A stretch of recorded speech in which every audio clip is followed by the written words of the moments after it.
Topic 52A, the New Left, the Anti-War Movement, and the Counterculture. You should take notes during this podcast, pause it as necessary, and listen to it as many times as you need to, as you'll need them to complete future graded assignments. I recommend that you take notes in the Cornell method of note-taking as presented in Podcast 3 of this course.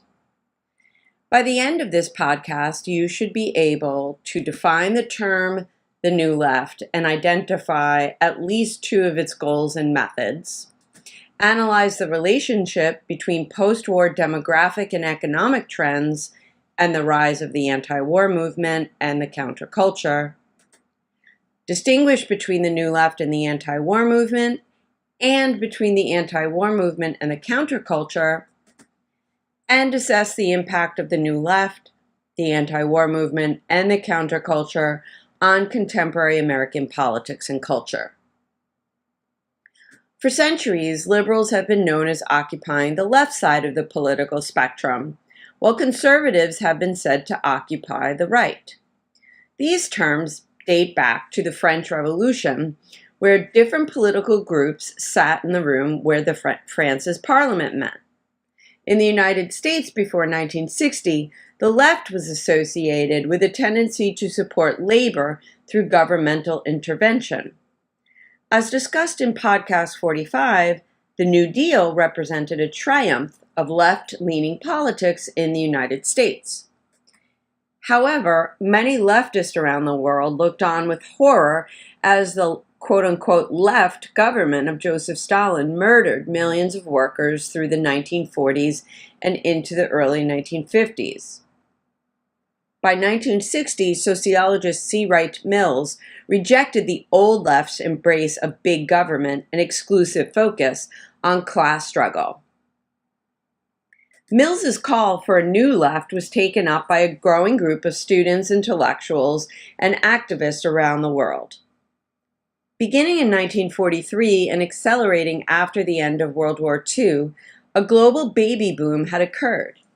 These children began to enter college in the mid-1960s and formed a critical mass of young people who brought the issues of the New Left to the public's attention through their sheer numbers, rejection of old authority and cultural traditions, and embrace of grassroots political action.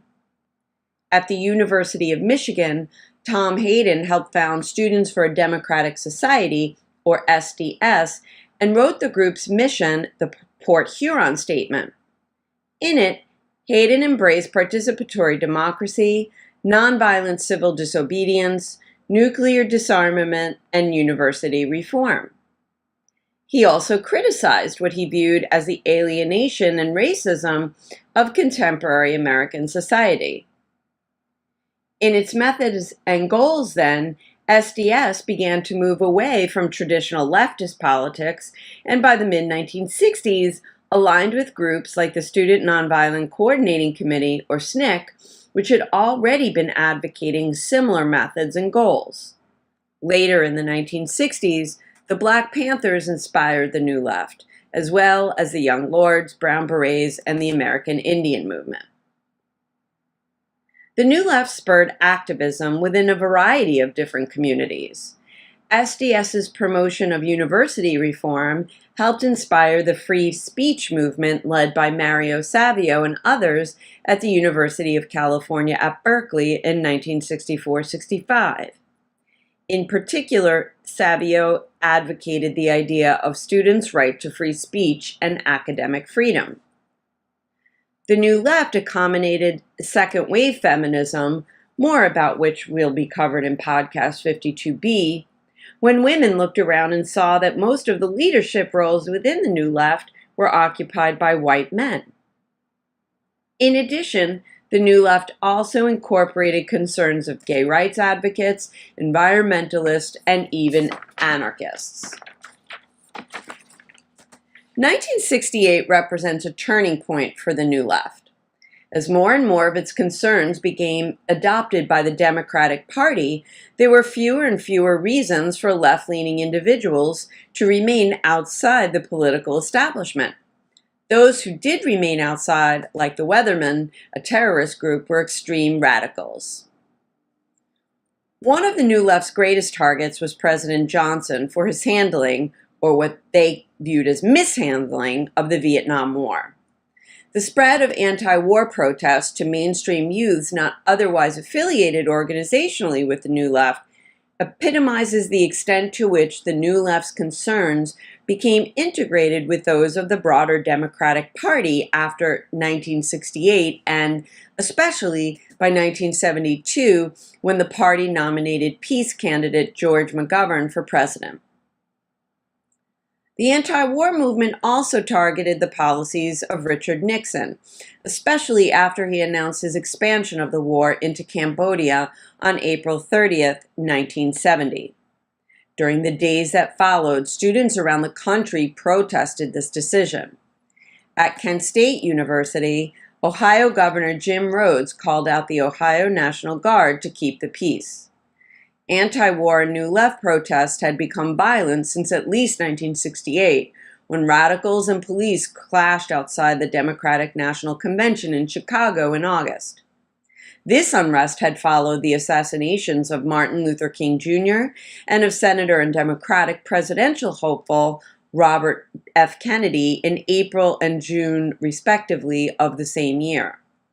So, Governor Rhodes did have reason to worry about the potential for violence. Just hours before the Guard arrived on May 2nd, the campus's ROTC, or Reserve Officers Training Corps, building had been set on fire, and as the Guard attempted to extinguish it, some students pelted guardsmen with rocks. Over the next couple of days, tensions continued to mount. On May 4th, 28 guardsmen fired on unarmed student protesters, killing 4 and wounding 9 others, including one who became permanently disabled. Songwriter Neil Young memorialized this incident in his song Ohio, which became a countercultural anthem as performed by the folk rock band Crosby, Stills, Nash and Young. Indeed, anti-war protests became an integral component of the counterculture that developed alongside it by the late 1960s. But the counterculture represented a broader range of trends, most of them apolitical. Largely associated with hippies, countercultural young people during the late 1960s and early 1970s earned the name by going against many long-held cultural norms. They eschewed traditional gender roles and sexual norms. For example, many men grew their hair long, and women and men began to flout the prohibition against premarital sex. Hippies sometimes also rejected the nuclear family and the quote-unquote American dream to acquire wealth, choosing instead to live communally, frugally, and close to nature. Inspired in part by beat writers of the 1950s discussed in podcast 48B, the counterculture also often used illicit drugs like marijuana, LSD, and psilocybin mushrooms in order to explore altered states of consciousness.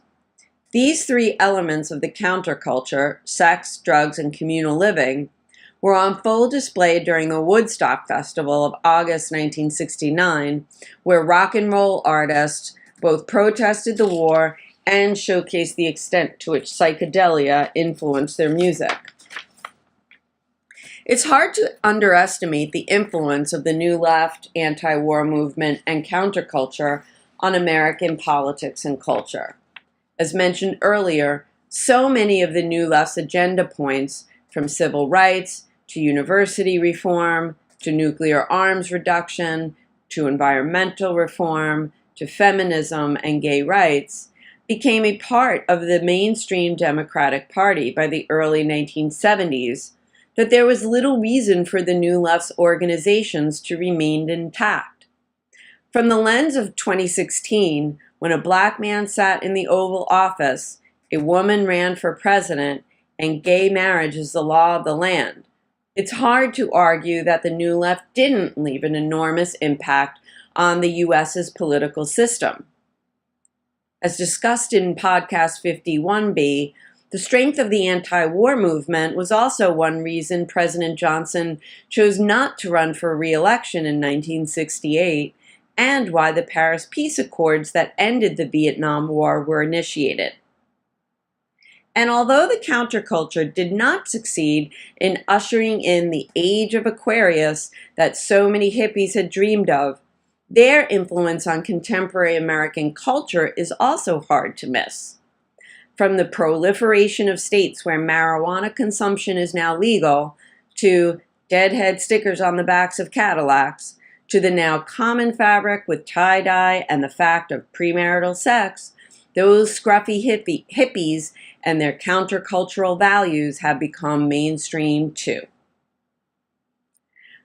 Please take a moment to review the learning objectives for this podcast.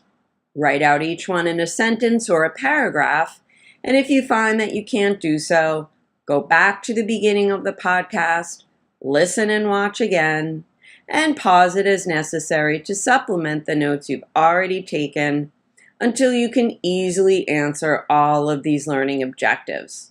Good luck!